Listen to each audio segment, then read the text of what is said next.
In 2022, a private chat group called Dubai Exit Plan had 80 members: teachers, nurses, engineers, expats quietly sharing shipping quotes, job leads in other cities, tips on breaking leases early. By early 2026, that same group had over 3,000 members. Nobody announced it. Nobody made a video about it. The departures just kept coming, and the government kept posting record growth numbers. Because on paper, this city has never looked better. The world's tallest tower still pierces the clouds. The city's flagship airline just posted its most profitable year in history. Property prices are at all-time highs. The government announced 4.2 million residents, the fastest population growth in the Emirates' history. So, how is it possible that the very people who built this place, who staffed its hospitals, taught in its schools, coded its systems, are quietly, systematically leaving? That question has an answer, and it's hiding in plain sight. The answer is a gap, not a crack, a canyon. In 2019, a family of 4 could maintain a comfortable middle-class life here on around 30,000 dirhams a month. Today, that same lifestyle costs at least 50,000. That's a 67% increase. In those same years, the average mid-level salary moved up by less than 8%, 59 percentage points. That is the canyon between cost of living and wage growth. And it is hollowing out the middle class of one of the world's most celebrated cities. Here's what almost nobody is saying out loud. The government built this gap. It didn't happen by accident.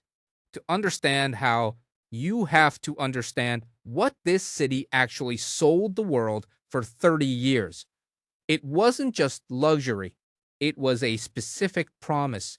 Come here, work hard, live better than you ever could at home, and pay zero income tax. A British teacher on 400 this month could afford a 2-bedroom apartment near the marina, drive a decent car, and still save money. An Indian IT manager could put his children through international school and build a future. That promise, that specific, tangible, life-changing promise, is what built this city. Not the ruling family, not sovereign wealth funds. The middle class built it, street by street, school by school, hospital by hospital. Then came 2022. As the world stumbled out of pandemic lockdowns, this city made a calculated bet. It repositioned itself, aggressively, deliberately, as the global destination for remote workers and the ultra-wealthy. The bet paid off spectacularly. Money flooded in, property values exploded, luxury developments sold out before the foundations were poured, and almost overnight, the city that built its identity on affordable aspiration became one of the most expensive places on earth. It now ranks among the top 15 most expensive cities globally, above cities in Northern Europe, above major American coastal cities. But salaries didn't move, not for teachers, not for nurses, not for the engineers who keep the infrastructure running. The rent numbers are brutal. Apartments that lease for 60,000 dirhams a year in 2021 hit 90,000 by mid-2022. That is a 50% increase in 12 months. Landlords, many of them large state-linked property groups, simply repriced the market, and tenants had almost no legal protection to push back. School fees at British and American curriculum institutions rose 20% in a single academic year. A family with 2 children now spends up to 130,000 dirhams annually on education alone. Before rent, before groceries, before a car, the mathematics became impossible. But employers froze salaries anyway because they could. And here's the mechanism that makes all of this possible. The mechanism almost nobody talks about. In London, in Toronto, in Singapore, if your employer refuses to match inflation, you find another job. You have leverage, you have options, you have rights. In this city, your visa is tied to your employer. Your residency permit, your children's school enrollment, your right to live in the country at all. It all depends on staying employed by the company that sponsors you. Companies know this, and they use it. According to industry surveys, 63% of mid-level professionals received zero salary increases in 2024. Inflation that year ran at 7.2%, not a recession year, a record growth year. Workers simply had no power to demand otherwise. Behind every statistic is a family making an impossible choice. Consider a couple, 8 years in the Marina District. He managed construction projects. She taught primary school. They built a real life here. When their rent jumped 35% in 2023, they canceled family holidays. When school fees rose 20% the following term, they spent their savings. When their employers announced zero salary adjustments for the third consecutive year, they did the maths. 72% of their combined income would go to housing and school fees alone. Last year, they left for Singapore. They are not unusual. They are the rule. A senior IT professional, 12 years in the city, having built a digital infrastructure for several of the Emirates' flagship projects, calculated that housing and school fees would consume 72% of his take-home pay. He took a remote job abroad at a 15% salary cut.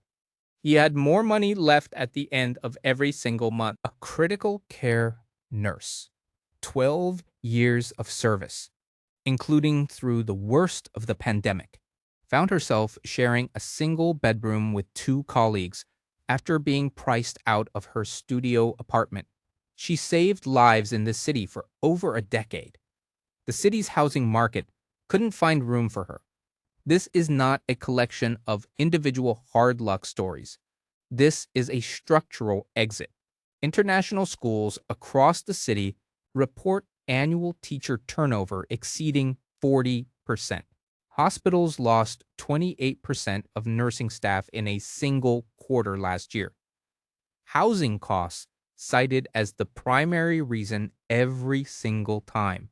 The communities that gave this city its character, the Filipino nurses, the British teachers, the Indian engineers, the South African tradesmen, are dissolving, being replaced at the bottom by cheaper transient labor and at the top by ultra-wealthy short-term residents.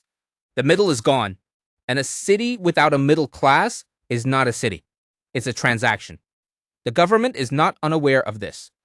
Affordable housing initiatives were announced in 2023 and again in 2024. Press releases were issued. Committees were formed. But here is the number that tells you everything about intent versus action. Of all residential construction permits issued since 2022, 78% target the luxury segment. Affordable housing represents less than 5% of new inventory. The city is not building for the people who keep it running. It is building for the billionaires it wants to attract. The middle class is not collateral damage. It is a deliberate sacrifice. The deeper danger is structural. An economy built on 90% temporary foreign workers, people with no path to citizenship, no property rights, no political voice, is always one shock away from collapse. This was proven in 2020 when hundreds of thousands left overnight and GDP fell 6.1% in a single year. The oil reserves that underwrite the entire safety net are estimated at 20 to 30 years at current extraction rates. And unlike Singapore, which spent decades building a genuine citizenry with roots, rights, and generational stakes in the country's future, this city has chosen to remain a place of visitors. The question is, what happens when the visitors stop coming? The dream this city sold is not dead, not yet, for a specific kind of person. The global nomad with liquid assets, the entrepreneur seeking a tax structure, the wealthy family wanting safety and sun. This city in 2026 is exactly what they need. But that is not a city, that is a hotel. And hotels do not have teachers who stay 20 years. They do not have nurses who know every patient on the ward by name. They do not have the engineers, the mechanics, the librarians, the football coaches, the neighbors, the 10,000 invisible people who turn a collection of buildings into somewhere that actually means something. The group Dubai Exit Plan still exists. It now has over 3,000 members. Every day, someone posts a new message. A nurse who got a job offer in Australia. A teacher relocating his family to Portugal. An engineer saying goodbye after 15 years. And every day, someone new joins. Not because this city failed, but because it succeeded, and chose to succeed in a way that had no room for the people who built it. That is not economics. That is a choice. And the question every ambitious city in the world should be asking right now is whether they are quietly making the same one. Drop a comment. Have you lived here? Do you think this is reversible?